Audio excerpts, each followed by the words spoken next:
Hi guys, well today I'm catching up with Josh Zwar. Josh Zwar is the co-chair of the Youth 20, which is the group officially responsible for engaging world leaders at the G20 meetings with the issues most important to young people around the world. So Josh, I thought we'd get going by asking you where you are and what's happening there, mate. Yeah, hi Matt. This is the G20, or more accurately, the International Media Centre. So this is where the world's media are reporting from the G20. I'll give you a look around so you can see what's going on. Behind me, there's a big screen. The Turkish and the British press conferences are happening at the moment. And then over this shoulder there, here, there's some cameras and news crews doing live feeds into the International Media Centre. The Prime Minister's press conference has just finished, and I think the President of the United States is about to get underway shortly. Josh, you're there representing youth from around the world. So what are the main issues that you guys are talking to the world leaders about? Well, our main issue of focus has been youth unemployment. There's 75 million young people unemployed in the world today, and what's more troubling, there's 600 million who are not in employment, education, or training. That's 1 in 6 young people around the world effectively disconnected from the labour market.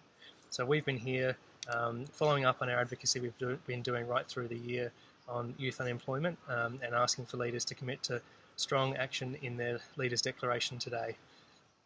Well, Josh, you've been co-chair of this group, mate. How do you go about articulating what the views and needs are of all the world's youth? It seems like a pretty big task.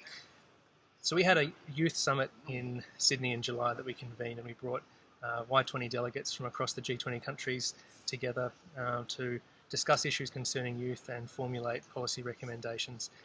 Well, Josh, the leaders have just released their final communique saying what it is that they will do after this summit moving forward from here. How are you guys in the Youth 20 feeling about all of that? Well, we're really pleased actually with the Leaders' Declaration that's just come out literally minutes ago.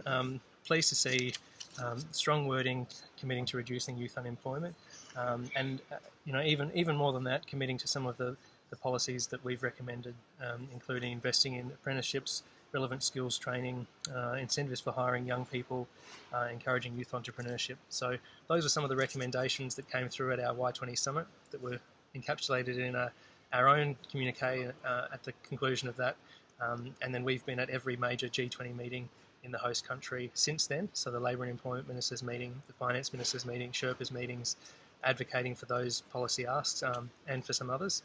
So it's a great result to be now at the end of this long, hard year of work to see all that work and the work of all our delegates in G20 countries pay off and their recommendations reflected in this Leaders' Declaration. Well, Josh, congratulations. It sounds like you and the Youth 20 team have done a great job, and thanks for joining us today, mate. Thanks, Matt. Nice talking to you.